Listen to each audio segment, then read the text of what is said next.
វីដេអូនេះដែរខ្ញុំសូមផ្ដាំទៅមេដៃថ្មីបាទមេដៃថ្មីនិងមេដៃចាស់មួយចំនួនដែលអត់ទាន់ដឹងជាពិសេសមេដៃថ្មីបើថាមេដៃចាស់ដឹងហើយអាចអស់រំលងបានខ្ញុំចង់បញ្ជាក់ប្រាប់ថាប្រភេទ Mastic គឺអត់សូវល្អទេណាបាទខ្ញុំនិយាយអញ្ចឹងវាអាចប៉ះពាល់ដល់ក្រុមហ៊ុន Mastic គេប៉ុន្តែខ្ញុំនិយាយនេះគឺដើម្បីជារួមដើម្បីឲ្យល្អការងារទាំងអស់គ្នាធានាជូនភ្ញៀវបានល្អបានយូរអញ្ចឹងខ្ញុំចង់បញ្ជាក់ថាមេខ្លះខ្ញុំឃើញបៀក Mastic ក្រាស់ហើយទុក Mastic ដល់ក្រាស់បាទប្រភេទ Mastic ខ្ញុំចង់បញ្ជាក់មេថាអត់សូវល្អទេបើសិនជាអាចកុំប្រើហ្មងបាទព្រោះខ្ញុំតាមបទពិសោធន៍ខ្ញុំ20ឆ្នាំនេះបាទ Mastic ខ្ញុំអត់ដែរឲ្យកូនចៅខ្ញុំទុកក្រាស់ទេគឺខាត់ឲ្យអស់ទុកតែក្នុងរោងកៅសណុលទេអញ្ចឹងខ្ញុំឃើញមេខ្លះទុក Mastic ក្រាស់មែនតើហើយខ្ញុំចង់បញ្ជាក់ថាអត់សូវល្អទេតែខ្ញុំអត់និយាយទេវាអាចប៉ះពាល់ដល់ក្រុមហ៊ុន Mastic គេអញ្ចឹង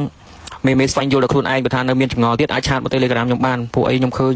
អ្នកខ្លះមេខ្លះមេដៃថ្មីឃើញទុកក្រាស់មែនតើចង់បញ្ជាក់ថាអត់ជាប់បានយូរទេអត់សូវល្អទេសម្រាប់ទឹកថ្នាំ